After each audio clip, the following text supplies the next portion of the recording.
मैं Dharmendra Kumar Mishra, Paniyal Montessori inter college Lakhpeda Bagh Barabanki आज आपको भारत के भौतिक स्वरूप के बारे में बताने जा रहा हूँ। जैसा कि आपको ज्ञात है कि भारत में बड़ी विविधता पाई जाती है। इसका निर्माण विभिन्न प्रकार की अपर्दन और अपक्षरण तथा आंतरिक एवं बाह्य शक्तियों के द्वारा भूपटल की रचना होती है। और इसमें आप देखते होंगे कि भारत पर उच्चावच की दृष्टि से अनेक भिन्नता पाई जाती है। इससे पहले आपको ये बताना चाहते हैं कि जो हमारा भूपृष्ठ है या पृथ्वी है, उस पर विभिन्न प्रकार की 7 प्लेटें पाई जाती हैं जिससे पृथ्वी का निर्माण हुआ है। इनमें मुख्य रूप से प्लेटें हैं भूपृष्ठ की प्लेटें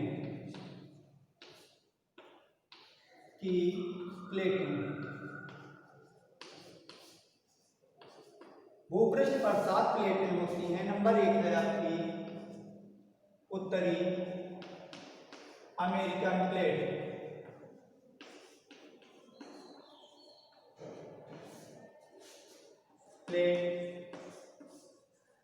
दूसरी आपकी है दक्षिणी अमेरिकन प्लेट।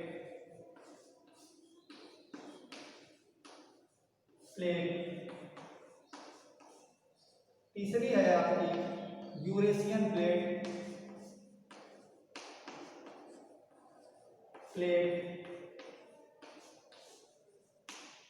चौथी आपकी है अफ्रीकन प्लेट।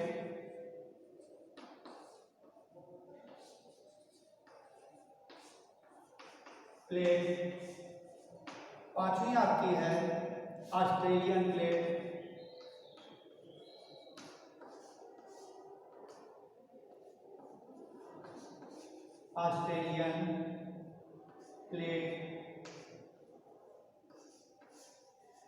और छठी आपकी है प्रशांत महासागरीय प्लेट।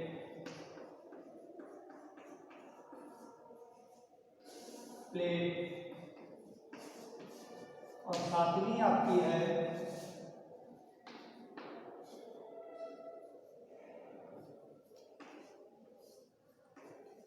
Antarctic plate.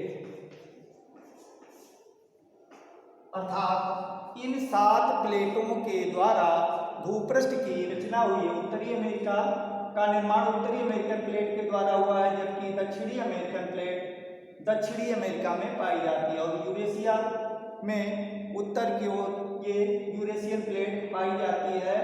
और अफ्रीकन प्लेट अफ्रीका में पाई जाती है। ऑस्ट्रेलिया का निर्माण मुख्य रूप से ऑस्ट्रेलियन प्लेट के द्वारा। इस प्रकार प्रशांत महासागरीय प्लेट प्रशांत महासागर के आस पाई जाती है। और अंटार्कटिक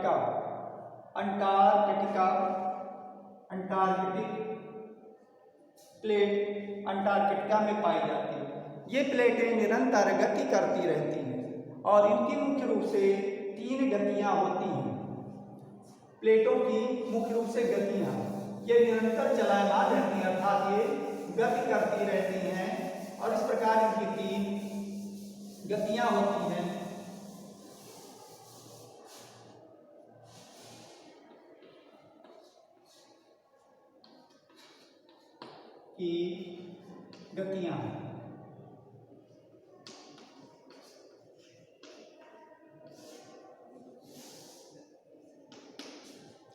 पहली है अभिसारी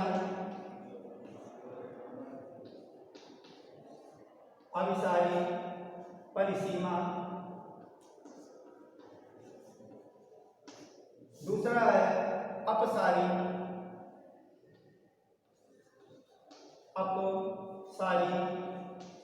परिसीमा। और तीसरी जो आपकी है मुख्य रूप से रूपांतर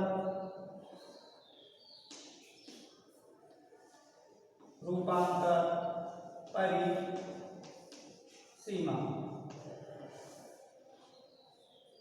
अभिसारी परिसीमा के अंतर्गत जो प्लेटें एक दूसरे की ओर निरंतर गति करती रहती हैं, ऐसी प्लेटों को हम अभिसारी परिसीमा कहते हैं तथा दूसरी अपसारी परिसीमा के अंतर्गत वे प्लेटें आती हैं जो एक दूसरे के विपरीत दिशा में गति करती रहती हैं, इन्हें अपसारी परिसीमा कहते हैं। रूपांतरण परिसीमा के अंतर्गत वे प्लेटें आती हैं जो मुख्य रूप से ऊपर नीचे अर्थात क्षैतिज रूप से गति करती रहती हैं और इनके द्वारा विभिन्न प्रकार की रचनाएं होती हैं या भूपटल पर परिवर्तन होता है। इस प्रकार आपको ज्ञात हो गया होगा कि पृथ्वी पर कितनी प्रकार की प्लेटें पाई जाती हैं तथा जो विभिन्न प्रकार के महाद्वीप पाए जाते हैं, इनका निर्माण किस प्रकार हुआ है। अब आते हैं कि भारत के प्रमुख भाग, जैसा कि आपको ज्ञात है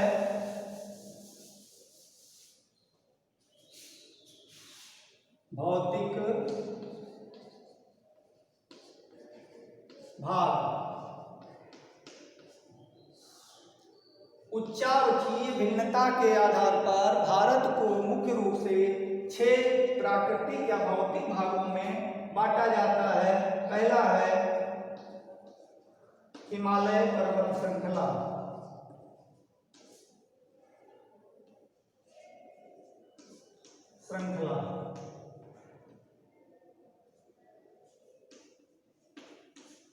दूसरा है उत्तर का मैदान,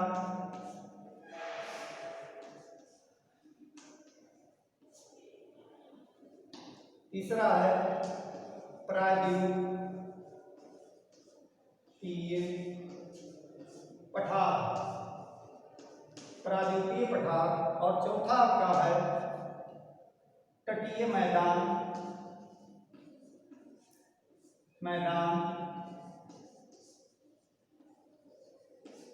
पांचवा का है सागरीय द्वीप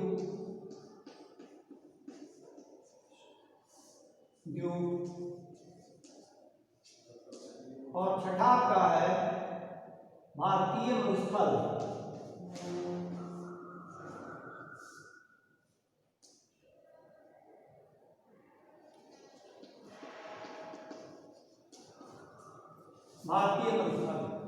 जैसा कि आपको ज्ञात है कि मुख्य रूप से भारत के उत्तर में चाप की भांति हिमालय की विशाल श्रृंखलाएं पाई जाती हैं और इनसे निकलने वाली नदियों के द्वारा उत्तर के विशाल मैदान की रचना हुई है, जिसकी गणना मुख्य रूप से विश्व के उर्वर एवं उपजाऊ मैदानों में मुख्य रूप से की जाती है। भारत की लगभग 45% जनसंख्या इस भाग में निवास करती है।